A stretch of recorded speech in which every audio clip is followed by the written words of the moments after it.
This is a GCSE physics presentation looking at transformers. To get started, what is an induced potential and what is an induced current? Pause the presentation, spend 2 minutes coming up with your answer. When you're ready, you can restart. An induced potential refers to the movement of a wire through magnetic field lines. So they have to cut through the magnetic field lines. If they're parallel with, then we don't have any induced potential. And when we cut magnetic field lines with a conductor, often in the form of a wire, we have a potential difference being generated. Induced current is that if we get an induced potential difference and we have a complete circuit, we end up with what's called an induced current, which means a current flows around the circuit. In this particular lesson, we're going to look at how a transformer works. We're going to apply some calculations looking at power, current, and voltage potential difference. And we're also going to be looking at how transformers works in the relationship between the number of turns on a primary and secondary coil and the potential difference of the primary and secondary coil. And lastly, we're going to mention about the use of primary and secondary coils and transformers in the national grid. So in the right hand side, you see a very basic structure of a transformer.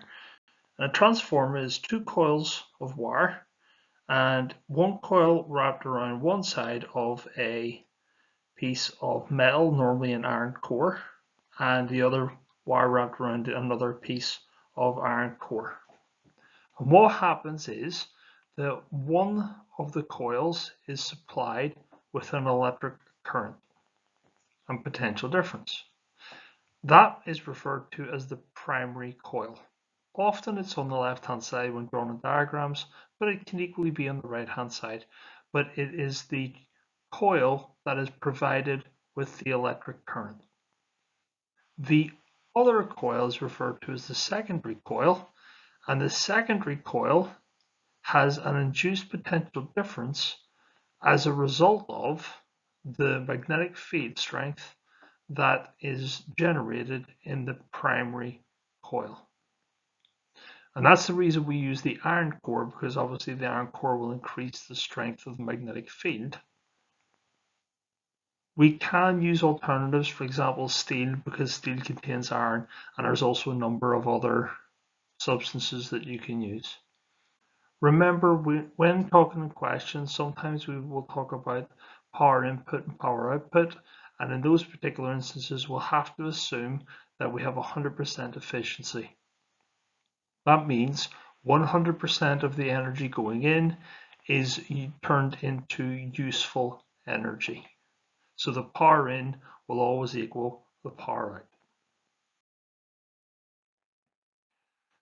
When we have a transformer, we have to supply an alternating current. When we have an alternating current, we have a magnetic field in the primary coil. We can then have an induced potential difference in the secondary coil. And remember, if we have a complete circuit attached to the secondary coil, we'll also have what is called an induced current, and in this case, it will also be an alternating current. There are two main types of transformers. Up until this point, all of the coils on both sides of the transformer have had the same number of turns. And that means that the potential difference on one side will be equal to the potential difference on the other. So the primary coil and secondary coil. That's not normally something that would happen. If we wanted to use a transformer, it's for two purposes. It's to increase potential difference or decrease potential difference. If we're increasing the potential difference, we talk about a step-up transformer. If we are decreasing the potential difference, then we talk about a step-down transformer. And the change of potential difference is dependent on the ratio of turns in the primary coil to the secondary coil. So for example, if the primary coil has a certain number of turns and the secondary coil has double that number of turns, we will double the potential difference in the secondary coil. If there's a certain number of coils in the primary coil and there's half the number of coils in the secondary coil, then we will have the potential difference that's put through the primary coil. And we can represent that mathematically, and you can see at the bottom we can talk about VP, NS, VS, and NP. And what we're talking about there is the potential difference is V on the primary and secondary, and we talk about the number of turns. So the number of turns on the coil, again, P and S stands for primary and secondary. We can actually use that equation to work out what's going to happen in any particular example. If we have more turns on the secondary coil, what that means is that the potential difference on the primary coil will be less than the potential difference on the secondary coil. It also means that the number of turns on the primary coil has to be less than the number of turns on the secondary coil. And it's a step-up transformer. So you've got two questions. What happens to the number of turns? And what happens if the potential difference supplied to the primary is 200 volts? Pause for a moment, take a minute, come up with an answer, restart the presentation when you're ready. Well, the number of turns, in this particular example, the number of turns doubles from 50 to 100. What that means is that we will double the potential difference. If we put 200 volts in onto the primary, then we will have 400 out at the secondary. And the reverse is true with a step-down transformer. The number of turns on the primary will always be bigger than the number of turns in the secondary. We go from big to small, and the same with the potential difference. Have a look at the picture on the right hand side. What's happening to the number of turns and what will happen to the potential difference on the secondary if on the primary we have 200 volts. Pause now, spend a minute, come up with your answer, and restart when you're ready. Well, in this particular example, the number of turns is 5 times smaller. We've got 100 turns on the first coil, 20 turns on the second coil. We have reduced the number of turns by a factor of 5, which means that we will reduce our potential difference by a factor of 5. So it'll go from 200 down to 40. And this is the equation that you need to be able to use. The reason you'll need to use the equation is because sometimes the numbers can get a little bit complicated. The numbers we've used so far are not hugely complicated, but you can start ending up with all sorts of difficult numbers. And rather than trying to work it out in your head, you'd be much better simply doing the equation that the number of turns in the primary divided by the number of turns in the secondary should give you the same value as the potential difference in the primary divided by the potential difference in the secondary. So what you've got here is you've got a calculation question linking the number of turns in the primary and secondary coil and potential difference in the primary and secondary coil. Pause the presentation, use the equation on the right hand side, try and come up with an answer, and when you're ready you can restart the presentation and check your answer. Spend a maximum of 10 minutes on this task. Pause now. Well, the question says that on the primary coil we have 25 turns, on the secondary coil we have 100 turns, and the mains supply is 230, and we have to work out the potential difference on the secondary coil. Well, we've simply read out our equation, then we add our values. Well, we've 230 volts on the primary, we have 25 turns on the primary, and we have 100 turns on the secondary. We then are able to look at this and rearrange our equation, and what we do is 25 divided by 100 gives us 0.25. We are then able to shuffle our equation around, and we will find that 230 divided by the 0.25 will give us the voltage on the second, potential difference on the second of the two coils. Because we have gone from 230 volts up to 920 volts, we can say that this is a step-up transformer.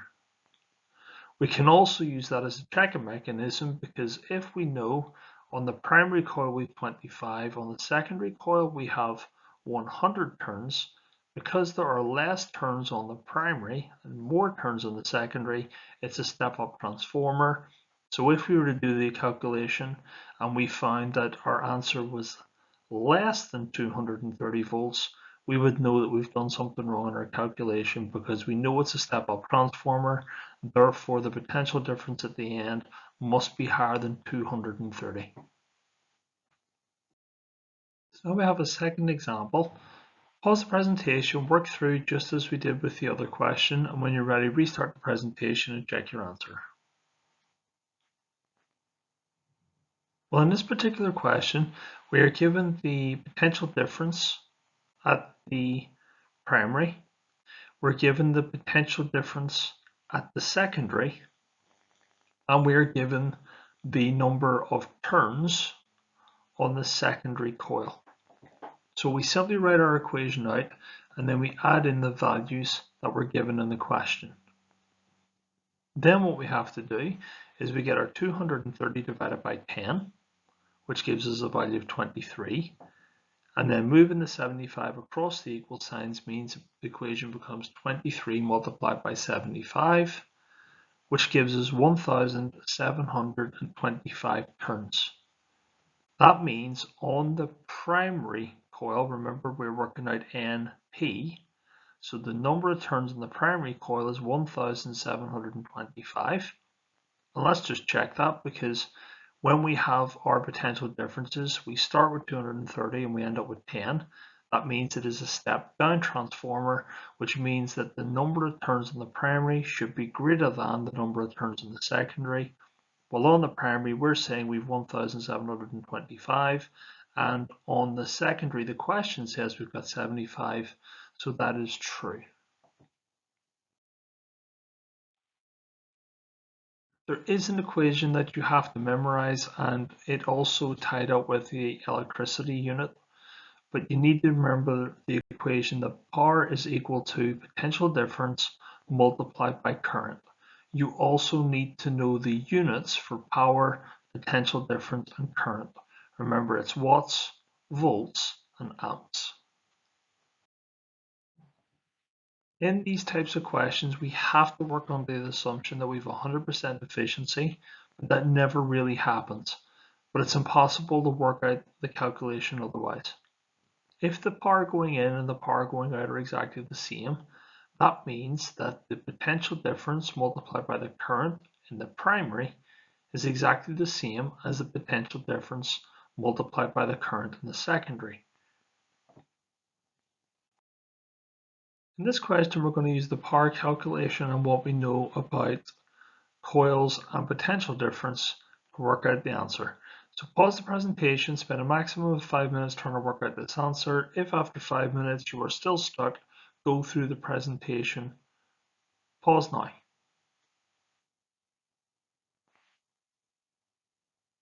So hopefully you've been able to go through and get an answer. But if you look at this question, up until this point, we have either been given two potential differences and one of the number of turns on one of the coils, or we've been given one potential difference value, but we have been told the number of the number of turns on both coils. In this question, we're not given that. What we're given is the power, and we are given the potential difference. But that will allow us to work out current, because power equals potential difference multiplied by current.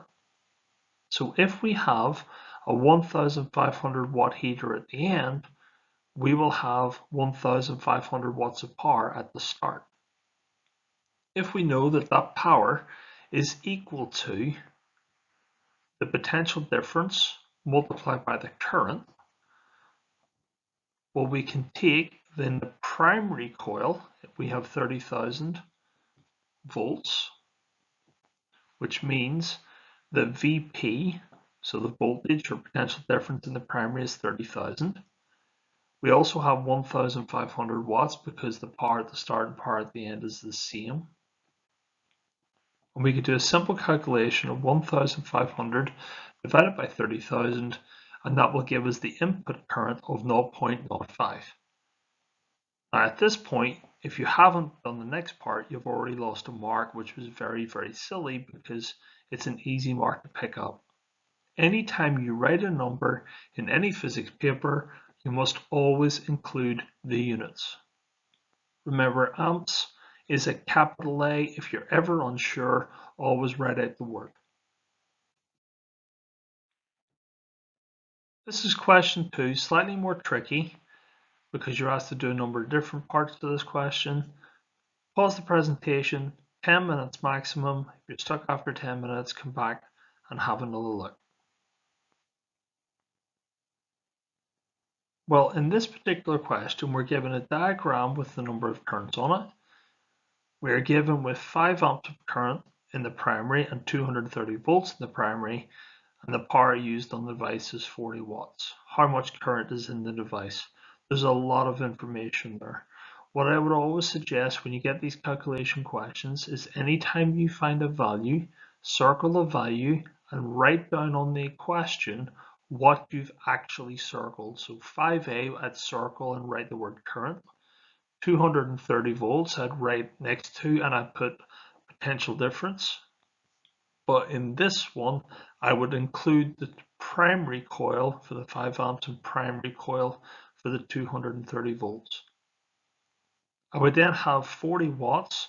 Well, I would identify the 40 watts as the power at the start and the power output as well as the input and output, because again, we have to work on the 100% efficiency. And I'd also make it very clear, a nice big Q for question, because I want to check my question at the end, because I have to give everything to 2 decimal places. And if I don't make a big highlight on that at some point during the question, I will miss it when I do my answer. So how do I actually work out the current?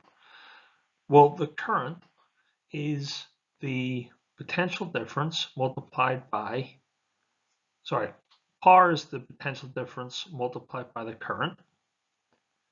In this question, we have the power, but we don't have the potential difference at the end. So what we can do is we can say, well, if there's 230 volts going into the primary of 200 turns, and we've got 40 turns, well, we use our other equation with potential difference in turns. We can then work out what the potential difference is at the end. And you can see that we've got a summary of all the information going in this question.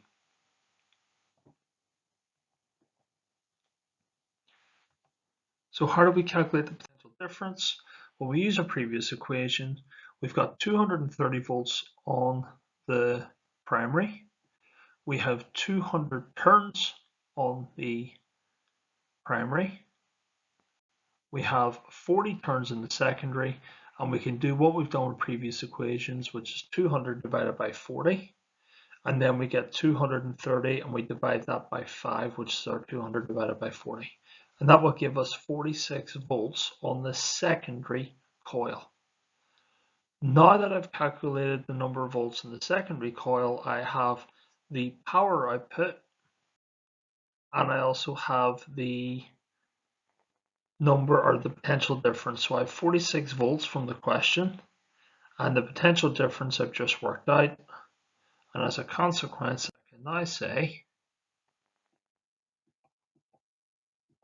that the current is 0.069 and a whole bunch of other numbers we're not going to worry about, because the question says to give our answer to 2 decimal places. So we have to round off to 2 decimal places. And of course, don't forget, if you write a number, make sure you check for units. And we get amps. So in this particular question, we've had to combine 2 different equations. Obviously, something this complicated, you're looking at between 4 and 6 marks on an exam question. The last thing we're going to mention is transformers in the national grid. If you've covered the national grid as part of another topic, you may already be aware of this, but when we have the electricity from a power station, whichever type it should be, there are transformers at the power station that are step-up transformers. And the step-up transformers rapidly increase the potential difference going into the wires that travel and carry the electricity to homes and factories as businesses. The reason they do that is because they greatly reduce the current. If there's a very low current in the wire, you have very little energy transferred to the environment in the form of heat. That energy would normally be wasted. But because we've got so little of it escaping as heat, then we don't have a lot of loss of energy. What that means is when we get back to homes and businesses, there's a large amount of electrical energy available to power devices. However, if we kept the potential difference the same as what's in the overhead cables coming into your house, it would be incredibly dangerous. So inside neighborhoods and areas, you will have step-down transformers that will reverse what the step-up transformer has done at the power station. And yes, that will mean there will be an increase in current. And yes, that does mean that there will be more heat energy lost in those wires, but the wires are covering such a short distance that the amount of energy lost is not a problem. Whereas if you think of how far away you might be from your nearest power station, that can obviously be quite a long distance. Just to finish off, complete an action triangle. So you're looking for something you've discussed, something you've learned, something you've done, and something you have seen. And if you haven't done one of those tasks, then you need to do it before you complete the action triangle.